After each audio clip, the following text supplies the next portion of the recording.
Welcome back everybody, and today we're trying to answer that question that's up in the title, which is, can a half-ton take it in this lifestyle, towing your side-by-side, all your toys, maybe your toy hauler around? I just want to share my experiences with you about the truck that I've owned for a little while. Now, I own a 2017 F-150. It is the 10-speed transmission, and I picked this truck up used in January of 2018. At that time, it had about 22,000 miles on it, and now it's got about 78. So, had a good 50,000 miles so far of using it for the lifestyle. And right after I picked it up, I lifted it. I did end up lifting the front end about 4.5 inches. It's a two-wheel drive, so it has some lift spindles in the front with some Bilstein shocks. And it's got 35-inch Toyo tires, which I initially started out with some BF Goodrich tires, along with, of course, some 17-inch Method wheels because they look awesome. Now, the truck does look great, lifted and all that, but one big mistake I made when I purchased it, I didn't realize that this did not have the tow package, and it only has a 22-gallon fuel tank. So, can't believe I did that. I can't believe Ford would even make, basically their biggest, most powerful motor for the F-150 without the tow package. But after visiting a website, eTrailer, it's a really good website. They have really good prices and some tutorial videos. I was able to install the tow hitch, the brake controller myself, and other than having to stop every 130, 140 miles for fuel, it gets the job done. I did also install some airbags, which have two Schrader valves, one on the back left and the back right corner of the truck, which I basically fill up with my bicycle pump up to about 100 PSI when I'm loaded down towing my heavy trailer. So definitely my setup's more on the budget, but that was the budget that I had at the time of this truck. I really thought it was going to be able to last me for a while, and that I would move on to a motorhome for camping, and that this would be the ideal around town truck where I could also tow an enclosed trailer and my RZR for day-to-day rides. So again, to answer the question, can the half-ton get it done? We'll share experiences that I've had while towing my biggest, heaviest trailer, which is a Chupacabra branded trailer. It's a 26-foot Mission aluminum trailer, and that thing is about 2,900 pounds dry. Now, the heaviest I've pulled it, which has been several times, which has been both RZRs, loaded down with extra gear, generator, that type of thing, or when I'm hauling inventory for our products from Los Angeles back to Arizona. And in both situations, I'm around 8,000 to 9,000 pounds completely loaded down, trailer weight included. Now, I'm not near the max capacity of the truck, which is rated for 12,000 pounds, but the truck is lifted. It does have bigger tires. I don't want to push it to its absolute limit, but I am pushing it fairly close. So for the first few years, I really didn't have any issues. It's worked quite well. I have done my maintenance sooner than required in terms of using top tier synthetic lubricants and then getting the rear diff and the transmission changed out before Ford recommends, as well as the oil changes. So I've kept up on those type of things. And it wasn't until recent where I was having some issues now, since I've been towing and really using it, basically after I hit about 65,000 miles. So the first issue is going into low power mode when I'm climbing hills towing.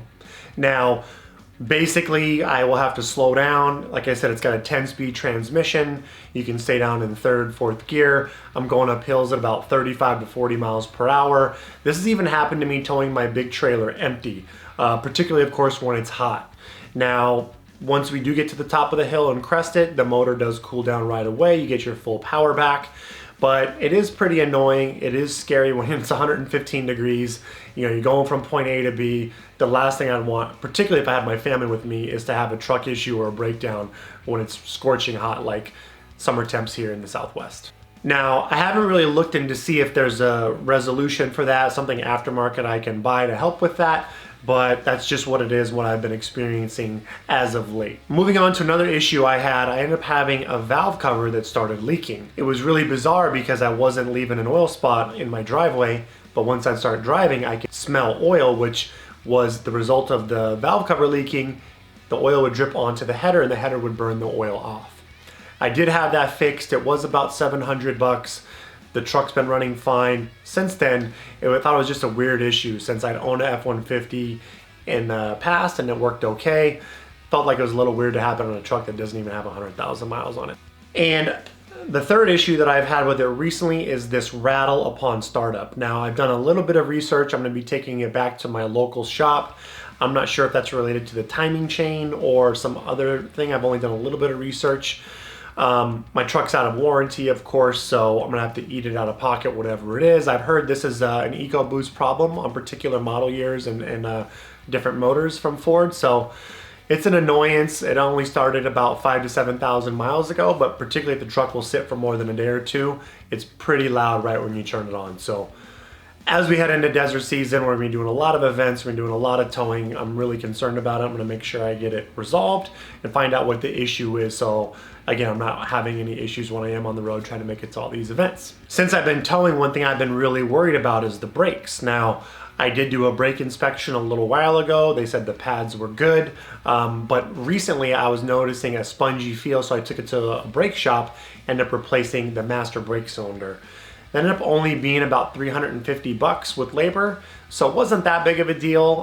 The pad still looked okay for the most part. It was just something that was weird as the truck wasn't throwing a code, but it was definitely disconcerting. That's something that's definitely the scariest part, I'd say, with towing with a half ton is not getting up to speed, but slowing down when the trailer is loaded down, particularly, you know, at a stoplight or down a steep hill. So that's quite a few more issues than I really anticipated, especially with a truck that doesn't even have 100,000, but I haven't really owned a truck before where I've towed and worked it this hard. So definitely changes a lot. I used to own a Chevy where I didn't really tow and I got a several 100,000 miles out of it with no issues. Kind of always been a Ford guy, you know. I do love the look of the F-150. I love the space in the back seat, how the seats fold up. It's a basic XLT plain Jane model. There's not much to it.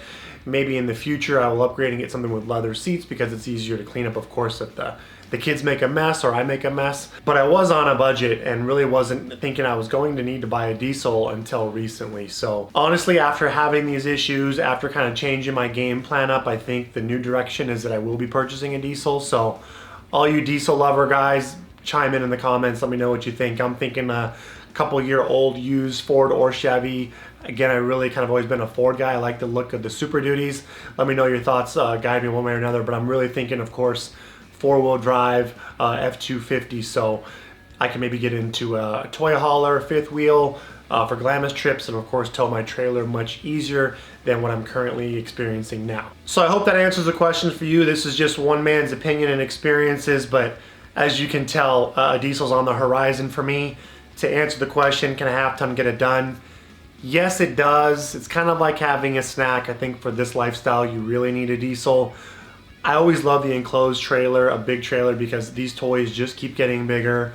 Now I've got kids, maybe there will be a little mini Razor or a mini quad in the future. You're always gonna want more space for these toys as they get bigger, heavier, more expensive, all of that. So, you know, it's hard to do it without a diesel. I've been able to do it, it's worked pretty good.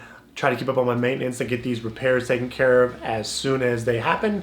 But you know, when it does come to towing, like I said, it's nerve-wracking. I really kind of keep it below 70 miles an hour, even though I can go a little bit more here in Arizona or when I'm in Utah. But when I'm towing that big trailer, especially loaded down, I just try to be really careful, take my time, take a lot of space, and I do get past quite a bit going on the hills, but it is what it is. So it's worked okay for me. I'm hoping that when I do upgrade to a diesel, I'm not gonna have a lot of these issues. I know I still could or potentially have more, and they'll be more expensive. My fuel economy is only about 8 miles to the gallon when I'm towing, and I'm only about 15 or 16 miles around town. You know, as soon as you get on that turbo with these Ecoboost, the fuel economy isn't that good. I did own a Dodge before, and I will say that the Dodge Ram definitely got better fuel mileage than this F-150. So I hope this helps you guys out if you're on the fence. I know we're all on a budget and we're all trying to figure out how much we can get away with, but honestly, I don't think I would try to buy a toy hauler where I could squeeze my Turbo S into it and then try to tow it with a half ton. Even though on paper it'll say that it's got the towing capacity, I know with a setup like that you'd be really at your limit, especially if you're like me and you're gonna have some bigger tires on it. I wouldn't recommend it. I think there's probably a better way to skin the cat. So hope this helps you guys if you're thinking. Again, comment below if you're a diesel guy, if you had a similar experience, let me know what you thought. Thanks for tuning in again. If you guys want to know more about our company or check out our products, check out our website, chupacabraoffroad.com, or find us on social. We do a lot of this content. I hope it provides a lot of value. So if it does, please consider liking and subscribing. We'll see you on the next one.